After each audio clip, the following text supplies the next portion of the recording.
Dear students, हम लोग पढ़ रहे हैं नया चैप्टर बल न्यूटन के गतिशील नियम। इंग्लिश में भी पढ़ाता चलता हूँ, force Newton's laws of motion, यही चैप्टर चल रहा था। और हम लोगों ने इस चैप्टर में कल पूरे डिटेल में जान लिया कि वास्तव में फोर्स क्या है, बल के बारे में विधिवत समझा था हम लोगों ने। आज एक टॉपिक आपको एक्सप्लेन करना चाहता हूँ, सभी लोग यहाँ ध्यान से देखिए। संवेग, दो छोटे छोटे हेडिंग्स हैं जो फार्मूले से डेफिनेशन इनकी बन जाएगी। संवेग को अंग्रेजी में बोलते हैं मोमेंटम। एक लेसन पढ़ाऊंगा बेटा, वर्क पावर एनर्जी, कार्य सामर्थ्य ऊर्जा। उस लेसन में इसके बारे में थोड़ा सा और डिटेल में पढ़ना है और डिटेल में जानना है। मोमेंटम, संवेग, इसको पी से व्यक्त करते हैं। सबसे पहली चीज है कि किससे व्यक्त करते हैं बेटा? पी से। और यह सदिश राशि है, वेक्टर क्वांटिटी है। और इसकी डेफिनेशन बनाना हो तो इसका सूत्र जानते रहो, P बराबर m इंटू वी। तब डेफिनेशन अपने आप बना लोगे। मतलब संवेग जो है m और वेग का गुणनफल है। तो डेफिनेशन बन गई कि नहीं? बस इतना ही पढ़ना है। एक बार फिर सुन लीजिए। किसी वस्तु के द्रव्यमान और उसमें उत्पन्न वेग का गुणनफल संवेग कहलाता है। यह एक सदिश राशि है, इसे P से व्यक्त किया जाता है। अंग्रेजी में अगर बात करें तो क्या कहेंगे? Momentum is a vector quantity, it is denoted by vector P, it is the product of mass and velocity. That's it. तो डेफिनेशन बना सकते हो ना। आप लोगों को हमने बताया है कि जो इंग्लिश के स्टूडेंट्स हो, जैसे मैं समझाते समय इंग्लिश में बोल देता हूँ, तो अगर आप इंग्लिश में लिख ना पाया करो तो घर पे वीडियो पास करके वीडियो से जो है लैंग्वेज निकाल लिया करिए, ठीक है? इतना थोड़ा सा वर्क कर लिया करिए। टाइम का रिक्वायर्ड है, समय का अभाव है, इसलिए हम सब इकट्ठा कर दिए वैसे। तो यहाँ देखिए जरा, किसी वस्तु के द्रव्यमान और वेग का गुणनफल संवेग कहलाता है। डेफिनेशन में कोई प्रॉब्लम? कैसे बोलोगे? Product of mass and velocity is called momentum, denoted by P, it is a vector quantity. और अगर इसका मात्रक जानना चाहिए, यूनिट इसकी होगी, m की यूनिट होती है किलोग्राम, वेग की यूनिट होती है मीटर पर सेकेंड। तो किलोग्राम मीटर पर second is the unit of momentum and it's dimension formula mL1T-1। Any doubt बेटा? समझ आ गया कि नहीं? अब इसी तरह से एक और शब्द है बल का आवेग, इंपल्स ऑफ फोर्स।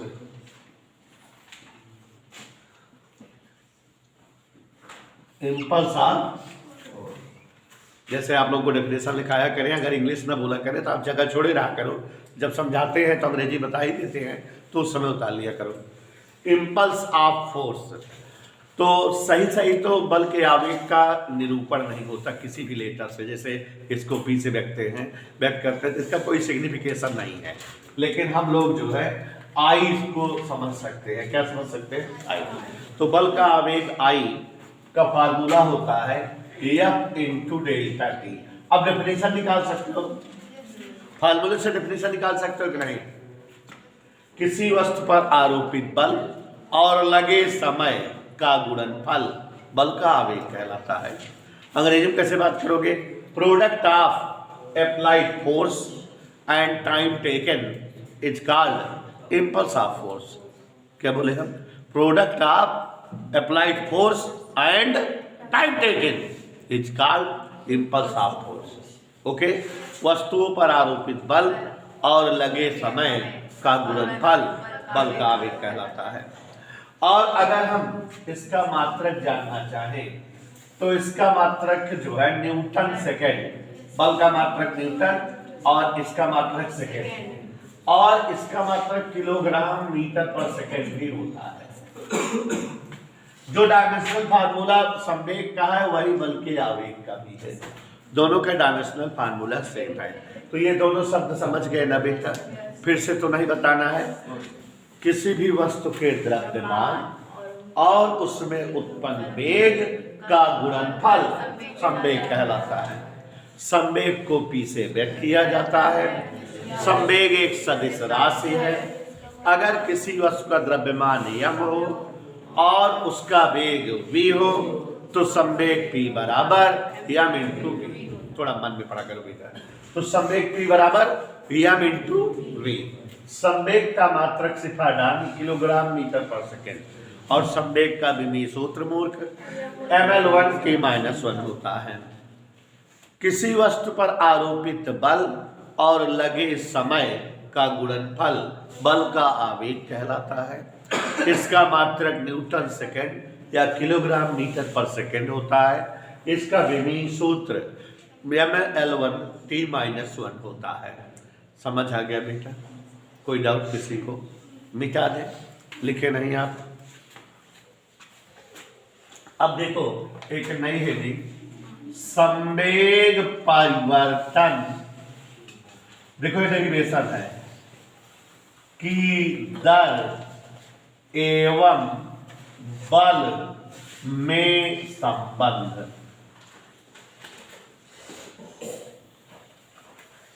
संवेग परिवर्तन की दर एवं बल में, अंग्रेजी में बात करें तो relation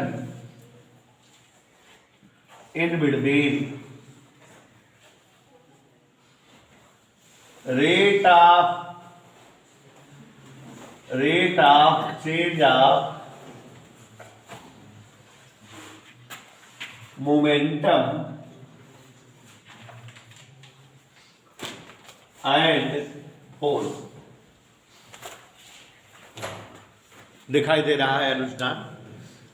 relation in between rate of change of momentum मतलब संवेग परिवर्तन की दर एंड बल फोर्स। अगर आप लोग बेटा जो पढ़ाया जाए उसको रिवाइज नहीं करते हो तो 2-3 दिन बाद जब वो लेसन खत्म हो जाता है तो पूरा टॉपिक खत्म हो जाता है, दिमाग से उड़ जाता है कि सर का पढ़ाया रहे गिना है, भुला जाता है। तो इसलिए अतरे बाय तुम कहा था मानस रिवाइज कर लेवा कर पीछे वाला टॉपिक एकदम सफा चट रहा था। तो relation in between rate of change of momentum and force, ठीक है।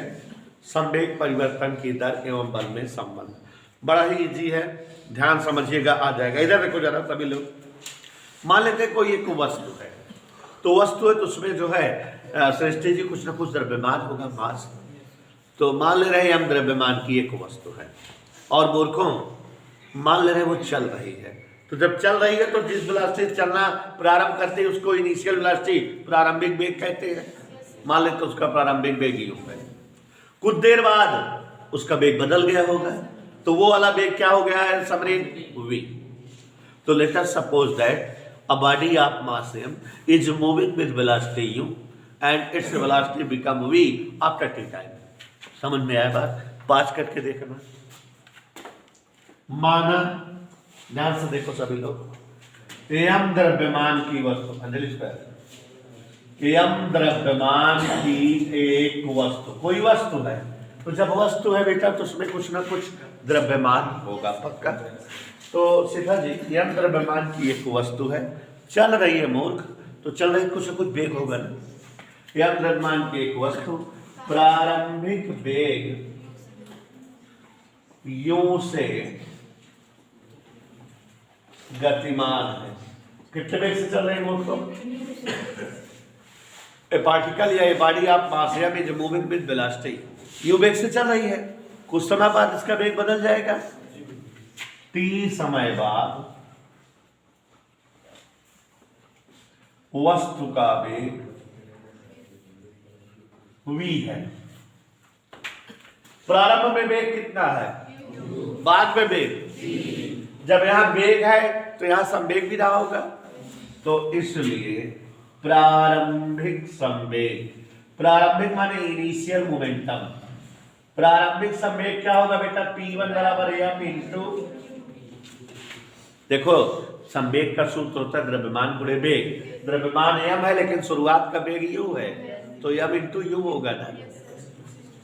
अंतिम संवेग माने जो बाद वाला संवेग है, p2 बराबर m इंटू, कोई दिक्कत? अगर इस संवेग से इस संवेग को घटा दे तो संवेग परिवर्तन नहीं आ जाएगा। देखो संवेग में परिवर्तन माने change of momentum delta P बराबर P2 माइनस, एनी डाउट बेटा? संवेग परिवर्तन डेल्टा पी बराबर बाद वाले में से पहले वाला घटा दिए है ना। Change of momentum delta P equal P2 minus P1। और आगे देखिए एम वी माइनस, कोई डाउट? यहां पर देखो एम कॉमन तो वी माइनस, सभी को समझ में आ रहा है? स्वाति अच्छा है, आगे बढ़ो। हमको चाहिए क्या? संवेग परिवर्तन तो आ गया कि दर चाहिए, इसलिए संवेग, मजा आ रहा है अभी देखते रहना, परिवर्तन की दर माने rate of change of momentum. संवेग परिवर्तन तो डेल्टा पी था, अगर इसके को समय से भाग दे दें तो सही दर कहते हैं। हम आपको फिजिक्स में पढ़ाए हैं कि अपान टी का मतलब दर, अपान समय का मतलब दर, तो संवेग परिवर्तन बटा समय माने संवेग परिवर्तन की दर। तो अब यहाँ पर देखो स्क्वायर डेल्टा पी का मान तो ये आया है बोल एम वी माइनस यू बटा टी, आया है कि नहीं? मैंने देखते रहो। मैंने पुराने जमाने में जब तुम जो है अच्छे बच्चे थे तो पढ़े थे वी माइनस यू बटा टी बराबर क्या होता है? ये नहीं याद है? वी माइनस यू बटा टी, वी माइनस यू माने वेग परिवर्तन, बटा टी माने वेग परिवर्तन की दर। याद करो क्या है ये? त्वरण। वेग परिवर्तन की दर त्वरण कहलाती है। Rate of change of velocity is called acceleration. इसके पहले वाले लेसन में पढ़ाए थे, याद नहीं आया? तो इसे हम क्या लिख सकते हैं? Acceleration. Rate of change of velocity is called acceleration. तो अब यहाँ डेल्टा पी बटा टी बराबर एम इंटू एटा पूरे का लिख देंगे। और इस लेसन में आप जानते हो पढ़ाए थे भी कल ही कि एम इंटू ए द्रव्यमान गुणे त्वरण बल होता है।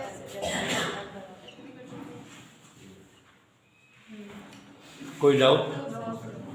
तो क्या साबित हो गया? साबित हो गया कि संवेग परिवर्तन की दर बल के बराबर होती है। ये रिलेशन आ गया संवेग परिवर्तन की दर और बल में। तो संवेग परिवर्तन की दर वस्तु पर आरोपित बल के, कठिन तो नहीं है, ठीक है। संवेग परिवर्तन एवं बल के आवेग में संबंध।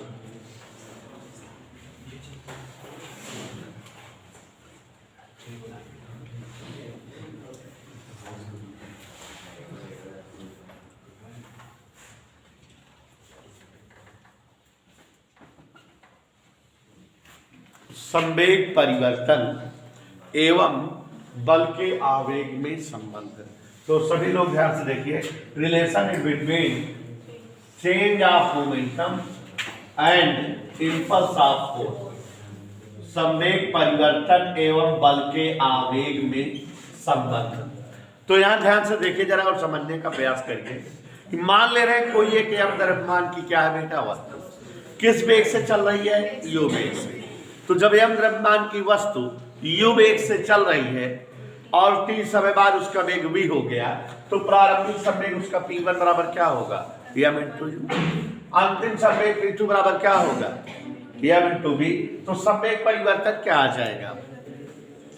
संवेग परिवर्तन अपने आप बताओ क्या आ जाएगा? M B minus M U आ जाएगा। किसी कोई दिक्कत? यहीं से ध्यान दीजिए, डेल्टा पी बराबर यम कॉमन है v माइनस यू, इतना आया बेटा। अगर आप इसको t से भाग दे दें डेल्टा t से और डेल्टा t से गुणा कर दे तब कोई फर्क? डेल्टा t से भाग भी दिए, डेल्टा t से गुणा भी कर दिए, मल्टीप्लाई भी कर दिए। और आगे वाली लाइन से देखो, डेल्टा p बराबर m into v minus u बटा डेल्टा टी, वेग परिवर्तन बटे समय अंतराल त्वरण। वेग परिवर्तन बटे समय अंतराल क्या कहलाता है? और ये डेल्टा टी लिखा रह गया। युग प्रताप जी आगे देखिए, डेल्टा टी बराबर एम इंटू ए क्या होता है, और ये डेल्टा टी लिखा रह गया। कोई दिक्कत? ये अगर घेर दिया जाए तो इसको बताओगे कैसे? डेल्टा पी क्या है? संवेग का परिवर्तन, चेंज ऑफ मोमेंटम। और ये क्या है? बल का आवेग। तो साबित हो गया कि संवेग परिवर्तन बल के आवेग के, कठिन तो नहीं है ना, क्वेश्चन सेट कर दिए, इधर क्लियर। नोट करो, न्यूटन्स लॉज ऑफ मोशन, कल हम लोग यही पढ़ रहे थे, न्यूटन के गति विषयक नियम। आपको बच्चों समझाए थे कि साइंटिस्ट न्यूटन ने एक किताब लिखी है प्रिंसिपिया। प्रिंसिपिया नामक पुस्तक में न्यूटन ने किसी भी वस्तु की गति और उस पर आरोपित बल के प्रभाव का डिस्कशन किया है। कंक्लूजन के रूप में उनकी बातों को 3 नियमों के रूप में प्रकट किया गया। न्यूटन का गति विषयक प्रथम नियम, first law of motion, Newton का गति विषयक द्वितीय नियम, और न्यूटन का गति विषयक तृतीय नियम। यही था ना बेटा? प्रथम नियम कल समझाए थे। प्रथम नियम में क्या समझाए थे कि अगर कोई वस्तु विराम में है, रेस्ट में है, तो रेस्ट में ही रहेगी, और अगर कोई वस्तु मोशन में है, गतिमान है, चल फिर रही है, तो वो चलती फिरती ही रहेगी, गतिमान ही बनी रहेगी। कब? जब तक कि उस पर कोई बाह्य बल। तो यदि कोई वस्तु विराम में है तो विराम में बनी रहेगी, और यदि कोई वस्तु गतिमान है तो गतिमान बनी रहेगी, जब तक कि उस पर कोई बाह्य बल ना लगाया जाए। तो आप बोल सकते हो बाह्य बल के अभाव में, माने जब बाह्य बल ना लगाया जाए, वस्तुएं अपनी अवस्था को बनाए रखती हैं। अंग्रेजी में कैसे बात करोगे? In the absence of external force particles remain in its original state. In the absence of external force, बाह्य बल के अभाव में पार्टिकल्स, वस्तुएं, remain in its original state, अपनी वास्तविक स्थिति में बनी रहती हैं, बरकरार रहती हैं। If anybody is in rest, it remain in rest. If anybody is in motion, it remain in motion till no external force is applied on it. ठीक है? यदि कोई वस्तु विराम में है तो विराम में रहेगी, गतिमान है तो गतिमान रहेगी, जब तक कि उस पर कोई बाह्य बल न लगाया जाए। हमने आपको बताया था इस नियम को न्यूटन का गति विषयक प्रथम नियम कहते हैं, और इसी नियम को जड़त्व का नियम कहते हैं, लॉज ऑफ इनर्शिया, और इसी नियम को गैलीलियो का भी नियम कहते हैं, क्योंकि जड़त्व की खोज, इनर्शिया प्रॉपर्टी की खोज गैलीलियो किए थे। तो first law of motion is also called laws of inertia और फर्स्ट और लॉज ऑफ गैलीलियो। तो न्यूटन के गति विषयक पहले नियम को जड़त्व का नियम भी कहा जाता है, और गैलीलियो का नियम भी कहा जाता है। दूसरा नियम न्यूटन का गति विषयक द्वितीय नियम। द्वितीय नियम बहुत ही सरल है, और अभी अभी हमने सिद्ध कराया था वही है। मतलब कोई भी वस्तु अगर है तो हम जानते हैं विराम में है तो किस में रहेगी? वो विराम में। और गतिमान है तो अवस्था परिवर्तन के लिए क्या चाहिए? बाह्य। और ये जो बल होता है वो संवेग परिवर्तन की दर के बराबर होता है, अभी सिद्ध किए थे। तो यही दूसरा नियम है, किसी वस्तु पर आरोपित बाह्य बल या अवस्था परिवर्तन हेतु आवश्यक बाह्य बल संवेग परिवर्तन की दर के बराबर होता है। इसे ही दूसरा नियम कहते हैं। अभी भी जो सिद्ध हुआ था वही क्या है? दूसरा नियम। तो क्या बोलोगे? वस्तुओं की अवस्था परिवर्तन हेतु आवश्यक बाह्य बल संवेग परिवर्तन की दर के, अंग्रेजी में कैसे बोलोगे? Total external force for the change of state, total external force for the change of state is always equal to the rate of change of momentum. तो बाह्य बल हमेशा जो है संवेग परिवर्तन की दर के समान होता है। ये न्यूटन का गति विषयक द्वितीय नियम है। अब न्यूटन का गति विषयक तृतीय नियम क्या है? तो न्यूटन का गति विषयक तृतीय नियम क्या है, ध्यान से सुनिए। हमने आपको बताया था तृतीय नियम को एक्शन रिएक्शन लॉ, क्रिया प्रतिक्रिया नियम भी कहते हैं, और संवेग संरक्षण नियम, कंजर्वेशन लॉ ऑफ मोमेंटम भी कहा जाता है। जैसे अगर हम किसी वस्तु पर बल लगाते हैं, क्रिया करते हैं, तो हमारे हाथ को भी दर्द होता है। तो जितना हमने बल दीवार पर लगाया, दीवार ने उतना ही बल हमें रिप्लाई कर दिया, रिवर्स कर दिया। तो प्रत्येक क्रिया के बराबर किंतु विपरीत प्रतिक्रिया होती है। जितना आप किसी वस्तु पर क्रिया करते हो, वस्तु भी उतना ही आप पर प्रतिक्रिया करती है। इसे जो है न्यूटन का थर्ड लॉ ऑफ मोशन या क्रिया प्रतिक्रिया नियम या संवेग संरक्षण का नियम कहते हैं। एक बार फिर सुन लो, प्रत्येक क्रिया के विपरीत प्रतिक्रिया होती है। प्रत्येक क्रिया के बराबर किंतु विपरीत प्रतिक्रिया होती है। इस नियम को न्यूटन का गति विषयक तृतीय नियम या क्रिया प्रतिक्रिया का नियम या संवेग संरक्षण का नियम कहते हैं। अंग्रेजी कैसे कहोगे? Every action has equal and opposite reaction. क्या बोले हम? Every action has equal and opposite reaction. It is called third law of motion. Also it is called action reaction law. Also it is called conservation law of momentum. तो Newton का गति विषयक तृतीय नियम दो नामों से जाना जाता है। अब बच्चों इतना हमने लिखाया हुआ, इतना पूरा समझा दिया है। Next lesson next topic.